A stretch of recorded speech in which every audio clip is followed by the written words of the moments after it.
ജ്വല്ലറിക്കാരനായൊരു സുഹൃത്ത് എന്നോട് പറഞ്ഞു, ഉസ്താദെ, ഖുർആനിലെ ഒരു ആയത്തിൽ എനിക്ക് സംശയമുണ്ട്. ഞാൻ ചോദിച്ചു, എന്താണ്? അദ്ദേഹം പറഞ്ഞു, സൂറത്തു നൂറിലെ 3-ാമത്തെ വചനം, അസ്സാനി ലാ യങ്കിഹു ഇല്ലാ സാനിയത്തൻ ഔ മുഷ്രിക വസ്സാനിയത്തു ലാ യങ്കിഹുഹ ഇല്ലാ സാനിൻ ഔ മുഷ്രിക് വഹുർരിമ ദാലിക അലൽ മുഅ്മിനീൻ എന്നില്ലേ? ഒരു വ്യഭിചാരിയായിരിക്കുന്ന പുരുഷന് മാത്രമാണ് വ്യഭിചാരിണിയായ പെണ്ണിനെ ലഭിക്കുകയുള്ളൂ എന്ന് പറഞ്ഞിട്ടില്ലേ? ഞാൻ മുമ്പ് ഒരു കല്യാണം കഴിച്ചിരുന്നു. ആ പെണ്ണ് അവളുടെ ബന്ധുവായ ഒരു പുരുഷനുമായി പലതവണ ലൈംഗിക ബന്ധത്തിൽ ഏർപ്പെട്ടിട്ടുണ്ട് എന്ന് എന്നോട് തുറന്നു പറഞ്ഞു. അത് കാരണം ഞാൻ അവളെ ത്വലാഖ് ചൊല്ലി ഒഴിവാക്കി. എൻ്റെ നിലവിലുള്ള ഭാര്യ പിന്നീട് കല്യാണം കഴിച്ചതാണ്. അപ്പോൾ അവൾ ഒരു വ്യഭിചാരിണിയാണ്. ഞാനാണെങ്കിൽ അള്ളാഹുവാണ് സത്യം, ഒരിക്കലും വ്യഭിചരിച്ചിട്ടില്ല. എന്നിട്ട് എനിക്കെന്തേ വ്യഭിചാരിണിയായിരിക്കുന്നൊരു പെണ്ണിനെ ഭാര്യയായി ലഭിച്ചു എന്നതാണ് എൻ്റെ സംശയം. അത് ആയത്തിൽ പറഞ്ഞതിനെതിരല്ലേ? അദ്ദേഹം നേരത്തെ മദ്രസയൊക്കെ പഠിപ്പിച്ചിരുന്ന ഒരു ഉസ്താദും കൂടെയാണ്. പിന്നീട് വിദേശത്ത് പോയി സാമ്പത്തിക ശേഷി കൈവരിച്ച ശേഷം കൊണ്ടോട്ടിയിൽ ഒരു ജ്വല്ലറി സ്വന്തമായി തുടങ്ങി. ആ കാലത്താണ് ഞാൻ അദ്ദേഹവുമായി ബന്ധപ്പെട്ടിരുന്നത്. ഏതാനും വർഷങ്ങൾക്ക് മുമ്പ് അദ്ദേഹം മരണപ്പെട്ടു പോയി. അള്ളാഹു മഗ്ഫിറത്തും റഹ്മത്തും നൽകട്ടെ, സ്വർഗത്തിലാക്കി കൊടുക്കട്ടെ. അപ്പോൾ ഞാൻ അദ്ദേഹത്തോട് പറഞ്ഞു, ആയത്തിൻ്റെ പ്രശ്നമല്ല, നിങ്ങൾ മനസ്സിലാക്കിയിടത്തുള്ള പ്രശ്നമാണ്. കാരണം ഒരു വ്യഭിചാരിയായ പുരുഷനാണ് വ്യഭിചാരിണിയായിരിക്കുന്ന പെണ്ണിനെ ലഭിക്കുകയുള്ളൂ എന്നല്ല അതിൻ്റെ താല്പര്യം. അത് തെറ്റിദ്ധരിച്ചതാണ്. പിന്നെന്താണ്?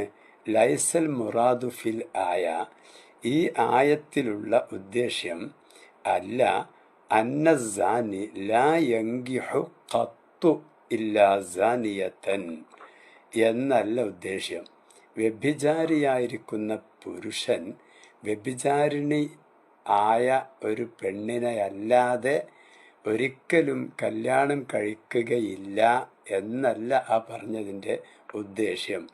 എന്തുകൊണ്ടെന്നാൽ ഇത് ഖദ് യതസവ്വറു അൻ യതസവ്വജ ഗൈറ സാനിയ, വ്യഭിചാരിണിയല്ലാത്ത പെണ്ണുങ്ങളെയും മുഅ്മിനീങ്ങൾ കല്യാണം കഴിക്കാറുണ്ട്, അങ്ങനെ സംഭവിക്കാറുണ്ട്. അപ്പോൾ പിന്നെ എന്താണത്? വലാഖിന്നൽ മഅന അന്ന മൻ തസവ്വജ ബിസാനിയത്തിൻ ഫഹുവ സാൻ എന്നാണ്. ഒരാള്, അതിൻ്റെ ഈ ആയത്തിൻ്റെ അർത്ഥം, ഒരു ആൾ വ്യഭിചാരിണിയായിരിക്കുന്ന പെണ്ണിനെ അവൾ വ്യഭിചാരിണിയാണെന്ന് അറിഞ്ഞുകൊണ്ട് അതിൽ തൃപ്തിപ്പെട്ടുകൊണ്ട് അവളെ കല്യാണം കഴിക്കാൻ തയ്യാറായാൽ ഫഹുവ സാനിൻ, അയാളും വ്യഭിചാരിയായിരിക്കും. അല്ലെങ്കിൽ വ്യഭിചരിക്കാനുള്ള മനോഭാവമുള്ള ആളായിരിക്കും. അല്ലെങ്കിൽ വ്യഭിചാരത്തെ ഗൗരവമായി കാണാതെ ആ തെറ്റിൽ തൃപ്തിപ്പെടുന്ന ആളായിരിക്കും എന്നാണ് ആ പറഞ്ഞതിൻ്റെ താല്പര്യം. എന്നിട്ടത് വിശദീകരിച്ചു കൊണ്ട് മുഫസ്സിരിങ്ങൾ പറഞ്ഞു, ഫകഅന്നഹു ഖാൽ, അപ്പോൾ അല്ലാഹു തആല ഇങ്ങനെ പറഞ്ഞതുപോലെയായി, ലാ യങ്കിഹു സാനിയത ഇല്ലാ സാനിൻ, ഒരു വ്യഭിചാരിണിയായ പെണ്ണിനെ അവൾ വ്യഭിചാരിണിയാണെന്ന് അറിഞ്ഞുകൊണ്ട് അതിൽ തൃപ്തിപ്പെട്ടുകൊണ്ട് കല്യാണം കഴിക്കുന്നത് ഒരു വ്യഭിചാരിയായിരിക്കുന്ന പുരുഷൻ ആയിരിക്കും. വദാലിക അന്നഹു ലാ യങ്കിഹു സാനിയത ഇല്ലാ വഹുവ റാളിൻ ബിസിനാഹ എന്നാണ് പറഞ്ഞത്. അതായത് അന്നഹു ലാ യങ്കിഹു സാനിയത, ഒരു വ്യഭിചാരിണിയായ പെണ്ണിനെ കല്യാണം കഴിക്കില്ല, ഇല്ലാ വഹുവ റാളിൻ ബിസിനാഹ, അവളുടെ വ്യഭിചാരത്തിൽ തൃപ്തിപ്പെട്ട നിലക്കല്ലാതെ അവൻ വിവാഹം ചെയ്യില്ല എന്ന്. അപ്പോൾ ഒരു പെണ്ണ് വ്യഭിചരിച്ചിട്ടുണ്ട്, വ്യഭിചാരിണിയാണെന്നറിയാം. അറിഞ്ഞപ്പോൾ തന്നെ അതിൽ അയാൾക്ക് തൃപ്തിയാണ്, കുഴപ്പമില്ല. അയാൾക്ക് റിളയുണ്ട്. അങ്ങനെയുള്ള മനോഭാവത്തോടു കൂടെ ഒരു വ്യഭിചാരിണിയായ പെണ്ണിനെ കല്യാണം കഴിക്കുക ആരായിരിക്കും? വ ഇന്നമാ യർളാ ബിദാലിക ഇദാ കാന ഹുവ അയ്ളൻ യസ്നി. കണ്ടോ, ആർക്കാണ് അങ്ങനെ തൃപ്തിപ്പെടാൻ കഴിയുക? അത് ഒരു വ്യഭിചാരിണിയായിരിക്കുന്ന പെണ്ണിനെ കല്യാണം കഴിക്കാൻ തൃപ്തിപ്പെടുക ഇദാ കാന ഹുവ അയ്ളൻ യസ്നി, അവനും വ്യഭിചരിച്ചവനായിരിക്കും. അതുകൊണ്ടാണ്. അപ്പോ നേരത്തെ വ്യഭിചരിച്ചവനോ അല്ലെങ്കിൽ വ്യഭിചരിക്കുവാനുള്ള മനോഭാവം വെച്ചു പുലർത്തുന്നവനോ അല്ലെങ്കിൽ വ്യഭിചാരമെന്ന തെറ്റിനെ ഒരു ഗൗരവമുള്ള സംഗതിയായി കാണാതെ അതിൽ തൃപ്തിപ്പെടുന്ന ആളോ ആയിരിക്കും വ്യഭിചാരിണിയായൊരു പെണ്ണിനെ അവൾ അത്തരക്കാരിയാണെന്ന് അറിഞ്ഞുകൊണ്ട് കല്യാണം കഴിക്കുന്നത്. നിങ്ങൾ പക്ഷേ അവൾ വ്യഭിചാരിണിയാണെന്ന് അറിഞ്ഞിരുന്നെങ്കിൽ കല്യാണം കഴിക്കില്ലായിരുന്നല്ലോ. അറിഞ്ഞുകൊണ്ടല്ലല്ലോ കല്യാണം കഴിച്ചത്. ഈ പറഞ്ഞത് വ്യഭിചാരിണിയാണെന്ന് അറിഞ്ഞുകൊണ്ട് അതിൽ തൃപ്തിപ്പെട്ടുകൊണ്ട് അതൊരു പ്രശ്നമാക്കാതെ അവളെ കല്യാണം കഴിക്കാൻ തയ്യാറാകുന്നുണ്ടെങ്കിൽ അവനും ആ സ്വഭാവക്കാരനായിരിക്കും. അല്ലാത്തവരാരും അങ്ങനെയുള്ള പെണ്ണുങ്ങളെ കല്യാണം കഴിക്കാൻ തയ്യാറാവുകയില്ല എന്നാണ് ആ പറഞ്ഞതിൻ്റെ താല്പര്യമെന്ന്. ഇനി ആ ആയത്തിൽ നിരവധി വിധികളൊക്കെ ഉണ്ട്. നിക്കാഹിൻ്റെ പല വിധികളും അതിലുണ്ട്. അതൊക്കെ ഞാനിപ്പോൾ ഈ വീഡിയോയിൽ വിശദമായി പറയുന്നില്ല. ഒറ്റവാക്കിൽ പറഞ്ഞാൽ ഈ ആയത്ത് മൻസൂഖാണ്. അത് ദുർബലപ്പെടുത്തപ്പെട്ടിരിക്കുന്ന മൻസൂഖായിരിക്കുന്ന ഒരു ആയത്താണ് എന്നാണ് മഹാനായ സഈദ് ബിൻ മുസയ്യബ് റഹ്മത്തുള്ളാഹി തആല അലൈഹി പറയുന്നത്. അതിനെ അധിക പണ്ഡിതന്മാരും ഭൂരിഭാഗം പണ്ഡിതന്മാരും അത് മൻസൂഖാണ് എന്ന്, അതായത് വങ്കിഹുൽ അയാമ മിൻകും എന്ന് തുടങ്ങുന്ന ഒരു ആയത്തുണ്ടല്ലോ, ആ ആയത്തിലൂടെ, അതുപോലെ ഫങ്കിഹു മാ ത്വാബലക്കും മിനൻ നിസാഇ മസ്ന വസുലാസ വർബ എന്ന് പറയുന്ന ആയത്തുണ്ടല്ലോ, ഈ ആയത്തുകളിലൂടെ ഈ ആയത്തിനെ ദുർബലപ്പെടുത്തപ്പെട്ടിരിക്കുന്നു എന്ന് സഈദ് ബിൻ മുസയ്യബ് റഹ്മത്തുള്ളാഹി തആല അലൈഹി പറഞ്ഞതാണ് അധിക പണ്ഡിതന്മാരും അംഗീകരിച്ചിട്ടുള്ളത്.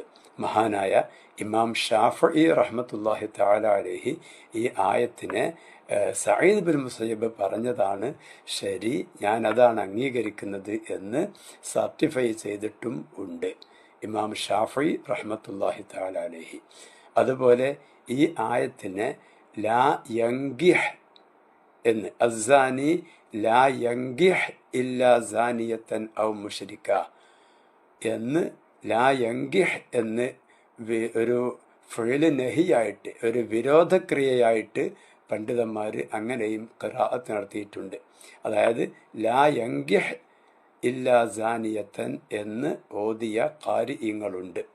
അവിടെ അവർ വ ഹുദ്ദിമ ദാലിക അലൽ മുഅ്മിനീൻ എന്നത് വ ഹറമ ദാലിക അലൽ മുഅ്മിനീൻ എന്ന് ഓതുകയും ചെയ്തിട്ടുണ്ട്. അപ്പോൾ ഈ ആയത്ത് ഒരിക്കലും എന്തല്ല, ഒരു വ്യഭിചാരിണിയായ പെണ്ണിനെ അവൾ വ്യഭിചാരിണിയാണെന്ന് അറിയാതെ ഒരാൾ കല്യാണം കഴിച്ചാൽ അത് ആ കഴിച്ചവൻ നേരത്തെ വ്യഭിചാരിയാണ് എന്ന് അതിനർത്ഥമില്ല. അതുപോലെ വ്യഭിചരിച്ചിരിക്കുന്ന ഒരു പുരുഷന്റെ കൂടെ വ്യഭിചാരിണി, ഒരു അഫീഫത്തായ, അതായത് ആ വ്യഭിചാരമെന്ന ദുഷ്ടപ്രവൃത്തി ചെയ്യാത്ത സൽവൃത്തയായ ഒരു പെണ്ണ് ഇണയായി ചെന്നാൽ അവിടെ ഇവൻ വ്യഭിചാരിയാണ് എന്ന കാരണത്താൽ അവളും വ്യഭിചരിച്ചിട്ടുണ്ടാകും എന്ന് തെറ്റിദ്ധരിക്കാനും ഈ ആയത്ത് പറ്റുകയില്ല. അത് തെറ്റായി മനസ്സിലാക്കിയ ഒരു ആശയമാണ് എന്ന് ഈ വീഡിയോയിൽ ഞാൻ നിങ്ങളെ ഓർമ്മപ്പെടുത്തുകയാണ്. ഒരു സംഭവം ഓർമ്മ വന്നപ്പോൾ പറഞ്ഞതാണ് എന്ന് മാത്രമല്ല, ഇങ്ങനെ നമ്മൾ വിചാരിച്ചു പോയാൽ ഈ ആയത്തിന് ഇങ്ങനൊരു അർത്ഥമുണ്ട്, സാരമുണ്ട് എന്ന് മനസ്സിലാക്കി പോയാൽ വലിയ അപകടമാണ്. അതായത് ഒരു പെണ്ണുമായി വ്യഭിചരിച്ചിരിക്കുന്ന ഒരു പുരുഷൻ ഒരു കല്യാണം കഴിച്ചാൽ അയാളുടെ മനസ്സിൽ സംശയമുണ്ടാകും.